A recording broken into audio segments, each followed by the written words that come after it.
name is Sylvia King. And my name is Danny Stricker. We are positive psychology coaches and laughter yoga teachers. And together we run the Pop-Up Laughter Club. Welcome back to our conversation with the Humour Angle on our YouTube channel, where Yanni and I discuss the science behind humour, laughter and playfulness. And so today, Yanni, is in a way the third part of an ongoing conversation around humour in cultural context and how or if it works in multicultural teams at work.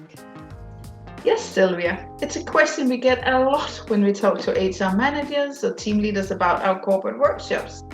And it's great that your PhD research focuses on the role of culture in coaching and coaching psychology, because it means you can make sense of what we mean with humor and culture for our viewers here. And even better, you can explain how we can use this knowledge when we design our workshops for multicultural teams. Sure, Yanni, always happy to. Before we get started, let's quickly recap what we have learned from our last two conversations with the Humour Angle with this multicultural perspective. So first of all, jokes and comedy can be really tricky in a multicultural environment and should be used very carefully, if at all. However, when we look at humor from the perspective of positive psychology, then humor can be a quality or a character strength we can use. We can also think of it as an attitude or mindset, a tool that really helps us to cope with challenges, create connections with others, and get more fun out of the work we do. The good thing is we can develop this mindset in a way that works for each and every one of us, no matter what our cultural background is. Great summary, Yanni. And this is, of course, what our corporate workshops are about. We don't do jokes or comedy. We support teams in developing a playful, humorous attitude for themselves as well as the team overall. And that's why our workshops are bespoke, so designed around what is needed and suitable in a particular context. And that brings us, of course, to the third building block of our workshops that we briefly touched on in our last conversation: laughter. What role does laughter play in all this? Well, Yanni. So when we look at humor in the narrow sense of jokes and comedy, then laughter is usually the result of finding something funny. However, laughter has many more functions. For example, a smile can be an important signal to others that we are friendly and don't mean any harm. And in teams that work well together, there is often also a lot of laughter because people connect on this non-verbal level with each other. It can also tell us that team members experience the team as a safe environment. However, laughter, we can also consider it just as a simple physical act. Everybody can say ha ha ha ha ha without any jokes or knowing the people around them. And when we do exercises where we pretend to laugh, even if we're just saying ha ha ha, we can use the same mechanism as in real laughter to bring people together and create the connections without a single joke. So basically what we are using is the neuroscience here to create the basis for a real connection. Yes, Sylvia, you're so right. But can you explain to our viewers why laughter exercises can make sense in a multicultural context? So this is an important point, Yanni, because we often think that making people laugh is good and works around the world. But that's actually not the case. So research has explored a so-called fear of happiness.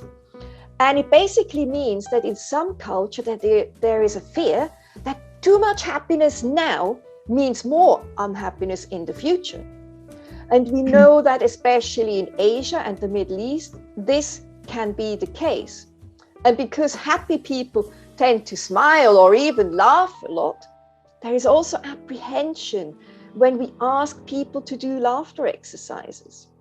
So understanding the cultural mix in a team is really important when we design our workshops.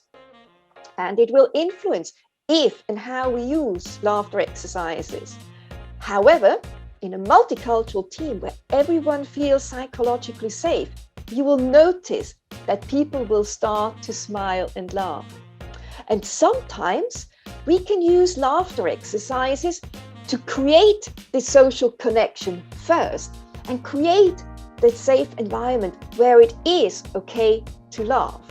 So that highlights again the importance of cultural sensitivity and making these workshops bespoke.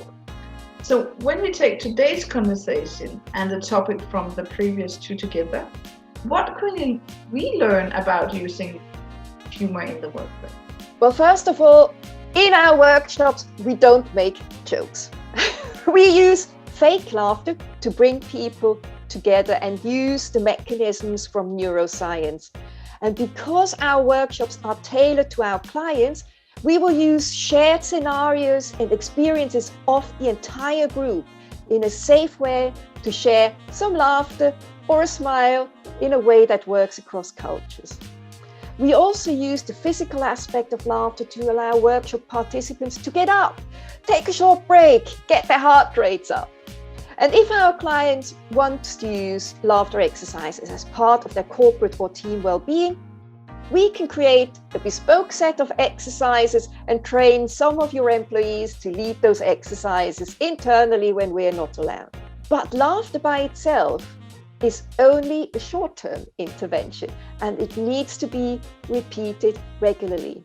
So if we want to embed a playful mindset that creates more diverse workplaces, we would design a 4 to 6 module program where playfulness and laughter is but one element that can bring multicultural teams together in a safe place. Which is why we run the workshops on Bring Humor into the Workplace. It's not a comedy show. It is about how we approach life, change, or becoming aware of a playful attitude. We also talk about how to use humor and get creative so we can get better at what we do at work.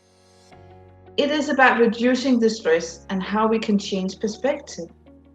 We believe that thinking outside the box is beneficial for the company, and we know that introducing the tools of humor, laughter, and play increase productivity, engagement, and performance. So right, Jani, and I mean, there is plenty of research to back that up. And building a humor angle, this playful and humor mindset, it does play a crucial role in all this. It is just like building any other habit, being aware, taking small, continuous steps. Keep working at it. And if one day you forget, learn from that situation, continue to build your humor angle the next opportunity you have. We believe that making laughter a habit and building your humor angle starts with the perspective we have on life. And this perspective is built through a change of mindset, attitude, maybe even meaning in life. And what this mindset looks like may be different for every one of us. So make it what works best for you, no matter your cultural background. And not at least, research shows that a more humorous and playful perspective in life can improve our well-being, something that every company needs to think about, as we discussed in an earlier conversation with the Humour Angle. But the most important part is that whenever you're looking at well-being initiatives or improving collaborations and performance in a multicultural team, this shift in perspective requires practice and needs to be tailored to your organizational team. Exactly, Ani. So, dear audience, what are you waiting for? Contact us to discuss your team's humor angle.